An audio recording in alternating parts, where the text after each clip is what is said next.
Alors l'artisanat, le terroir, c'est des métiers passionnants. On rentre dedans et puis on met le doigt dedans et on y passe le bras. Leurs gestes sont précis. Ils font plier la matière sous leurs mains, la façonnent pour lui donner vie. Ils et elles sont les visages des savoir-faire de notre territoire.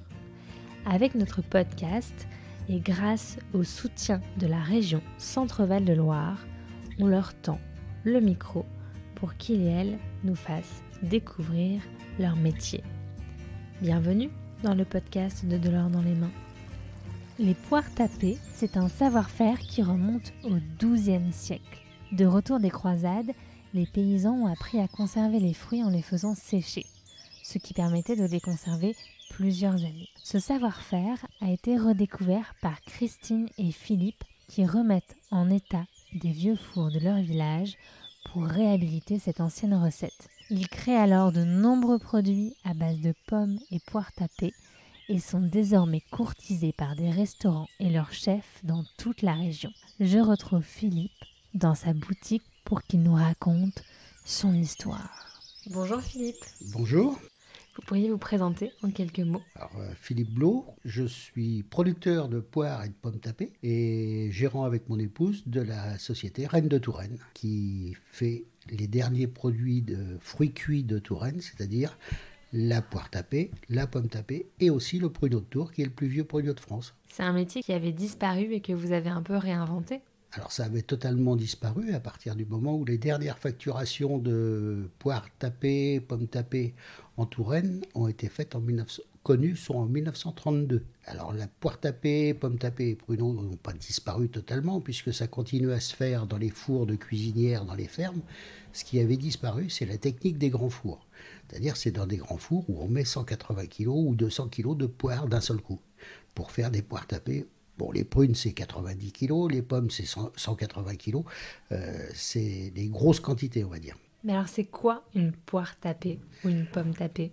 Alors, c'est avant tout une technique de conservation. Poire tapée, pomme tapée sont des fruits qui ont été déshydratés dans un four à bois.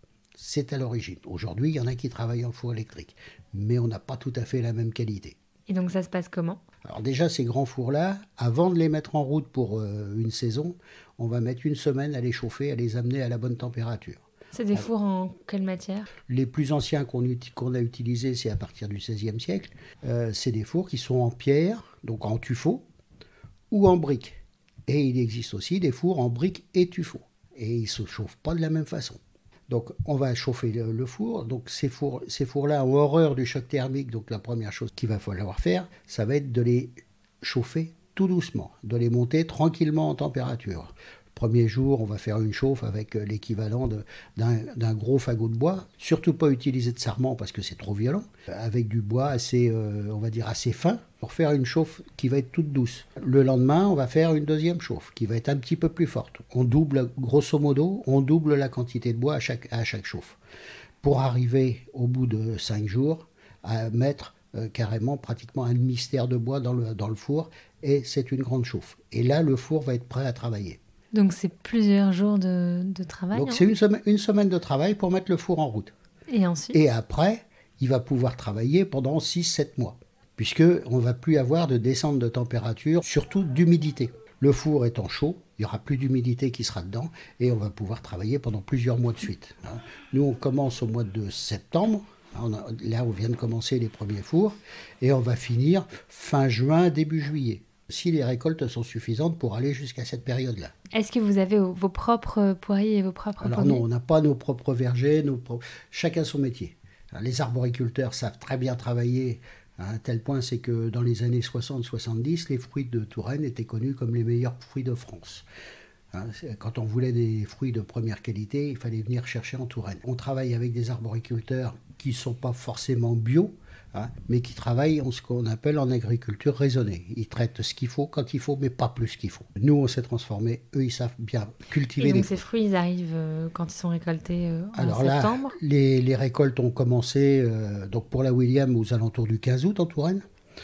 Le temps qu'elle soit cueillie, triée, calibrée, et amenés à la bonne maturité, ce qui fait qu'on allume les fours dernière semaine d'août pour commencer les premières fabrications, première semaine de septembre. Et vous les coupez avant de les mettre dans le four ? Les poires elles sont entières. On enlève juste la peau.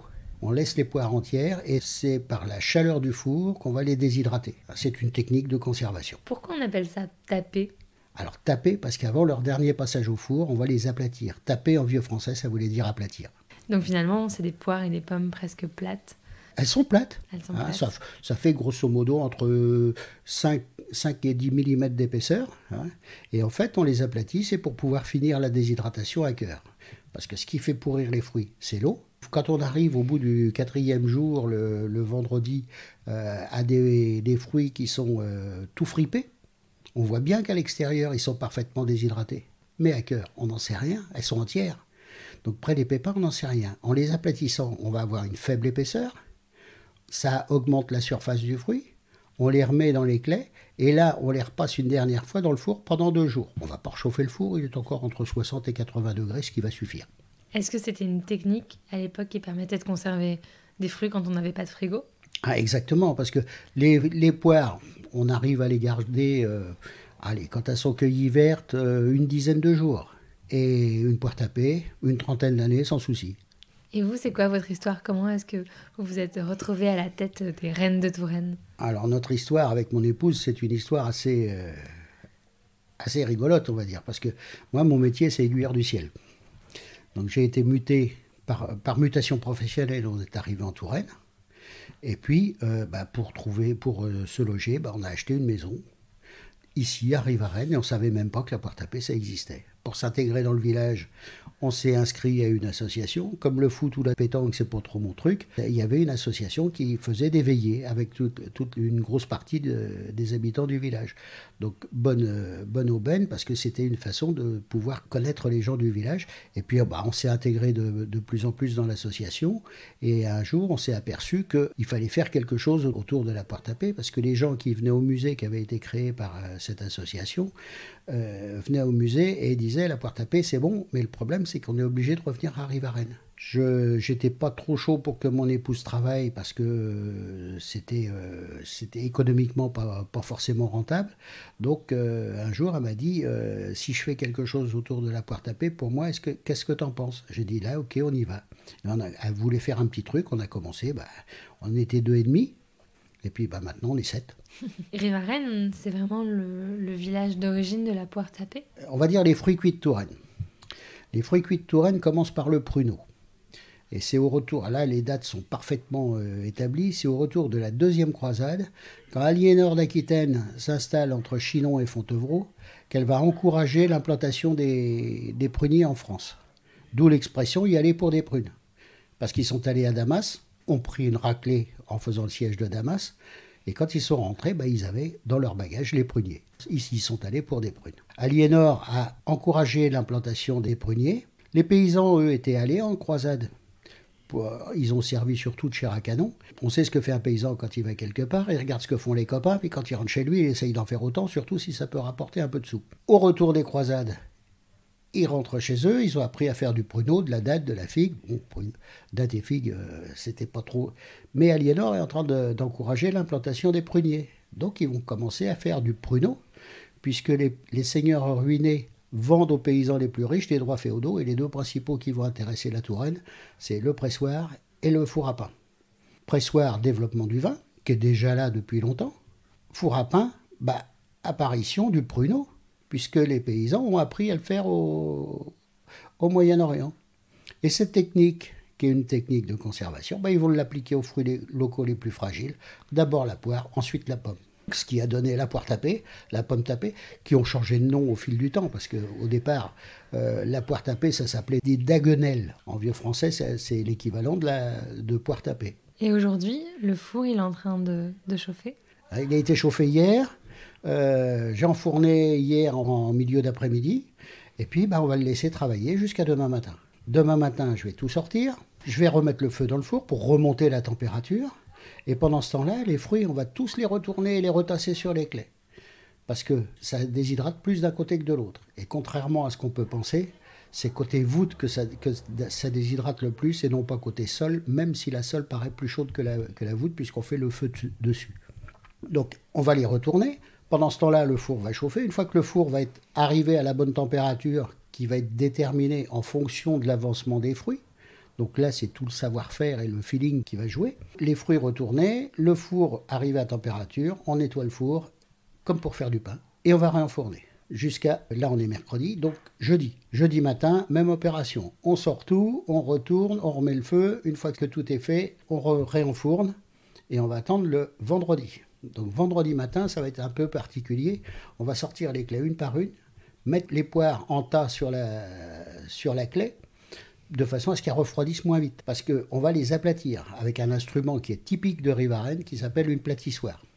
Une fois que les fruits vont avoir été aplatis, pour pouvoir finir la déshydratation à cœur, on va les réenfourner une dernière fois pour 2 jours, sans réchauffer, puisque le four est encore entre 60 et 80 degrés et que ça suffit pour finir le peu de déshydratation qui est nécessaire. Donc épluché lundi matin, sorti du four dimanche dans la journée, 180 kg le premier jeu d'enfourner, il va rester entre 20 et 25 kg qui après tri vont nous donner 18 kg. Parce que dans le lot, il y en a qui ont pris un petit coup de feu, il y en a qui ont pris un coup de couteau à l'épluchage, il y en a qui ont des formes bizarres. Alors toutes celles-là, on les élimine. Bon, elles ne vont pas être éliminées définitivement puisqu'elles vont servir à faire des produits annexes, hein, des purées, des confitures, des crèmes aussi, une crème de poire tapée, un produit qu'on a créé, hein. Et ça va permettre d'avoir pratiquement 0 perte. Et qu'est-ce que vous avez envie de dire aux jeunes qui hésiteraient à aller vers des métiers comme ça, de la gastronomie, de la production, de l'artisanat ? C'est sûr. Alors l'artisanat, le terroir, c'est des métiers passionnants. On rentre dedans et puis on met le doigt dedans et on y passe le bras. Merci Philippe. Voilà.